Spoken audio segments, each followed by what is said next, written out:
Athens, early 2000s. Cafes packed, tourists flooding the streets.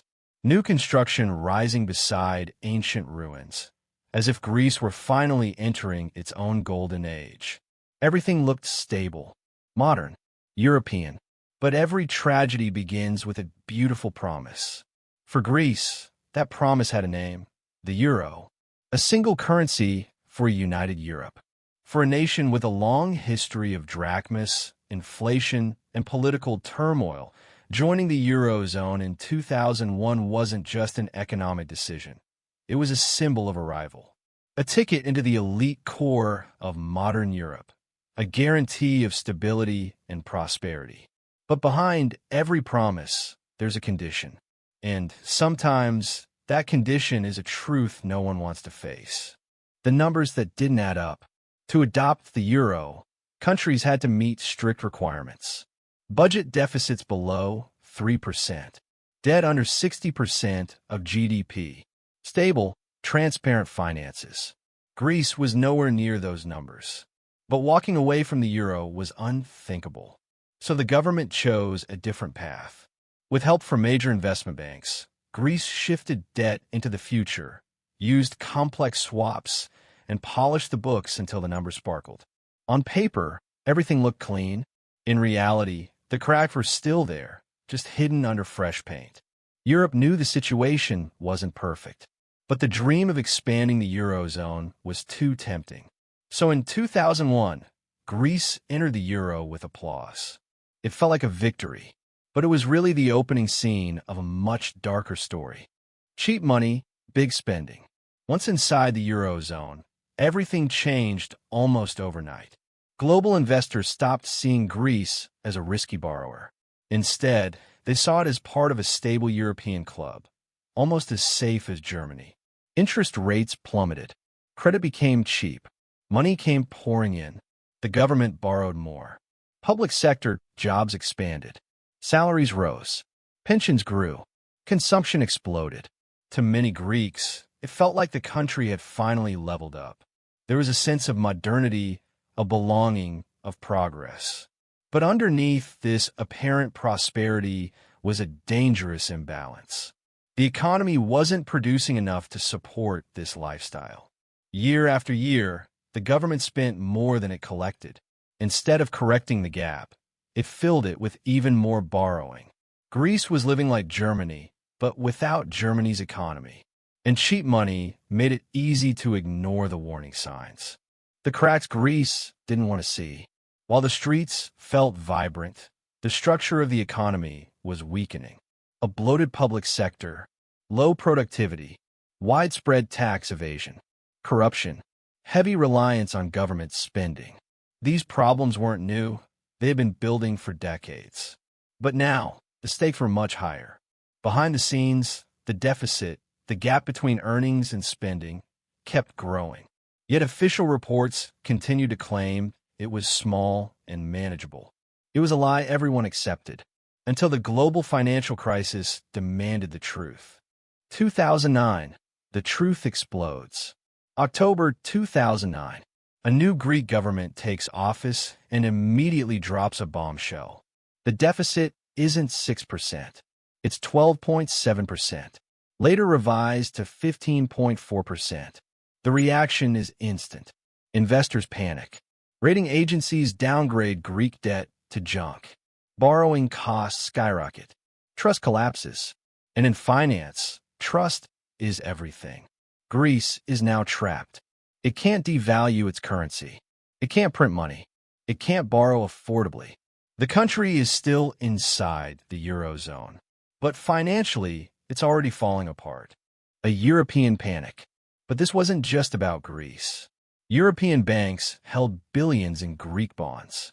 Portugal, Spain, and Italy showed similar vulnerabilities. If Greece fell, others could fall too. The fear wasn't bankruptcy, it was contagion. A domino effect that could tear the Eurozone apart. Europe had two options: let Greece default or step in and try to contain the crisis. They chose the second, but it came at a price. The first bailout, 110 billion euros and a harsh cure. May 2010, Europe and the IMF announce a massive rescue package for Greece, 110 billion euros. But the bailout comes with conditions, strict, painful ones. Slash pensions, public sector layoffs, tax hikes, privatization of state assets, deep cuts in government spending, austerity. For many Greeks, it felt like punishment. The economy shrank rapidly. Businesses closed. Unemployment soared above 25%. Youth unemployment passed 50%. Athens filled with protests, strikes, and clashes. The birthplace of democracy had become the epicenter of European anger. And yet, austerity wasn't enough. The hole was simply too deep. 2012, the biggest default in history. The second bailout arrives, 130 billion euros. But this time, something unprecedented happens. Private investors who own Greek bonds take a massive loss, more than 50% of their value wiped out. It becomes the largest sovereign debt restructuring in modern history. But the economic pain is catastrophic. Hospitals lack supplies. Families fall into poverty. Small businesses vanish. A generation feels betrayed. A modern European country is living through a depression-level collapse. The political earthquake. By 2015, the crisis becomes political. A new government rises to power, promising to end austerity and renegotiate Greece's obligations. The confrontation with Europe is explosive. Banks begin to run out of money. Capital controls are imposed. ATM withdrawals are limited to 60 euros per day. A national referendum rejects Europe's terms. But in the end, faced with financial suffocation, the government capitulates. Another agreement is signed. More austerity, more oversight, more years of recovery lost. Greece stays in the euro, but at a massive cost to its dignity and its future. The slow return. By the late 2010s, the situation begins to stabilize. Tourism grows. Budgets finally balance. Exports increase. The economy starts expanding again. Investor confidence slowly returns.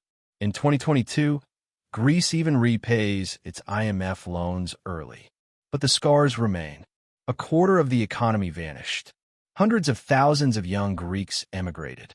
Trust in institutions collapsed. Debt remains one of the highest in Europe. Recovery came, but the price was enormous. Why it really happened? There wasn't one villain. The Greek crisis was the result of many forces colliding. Years of overspending, weak tax collection, corruption and political denial, structural weaknesses in the Eurozone, global investors chasing yield, a common currency without common fiscal rules. The euro gave Greece stability, but took away the tools it needed during a crisis. It was a beautiful promise built on fragile foundations. The echo that still haunts Europe. The Greek debt crisis wasn't just a financial collapse. It was a warning to the world.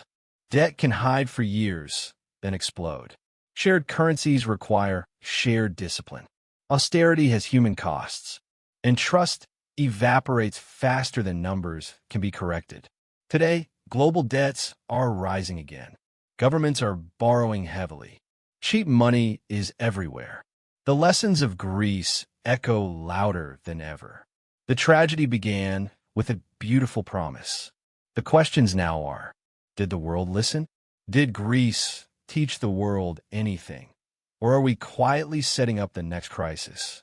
Share your thoughts below, and if you want more videos like this, make sure to like and subscribe.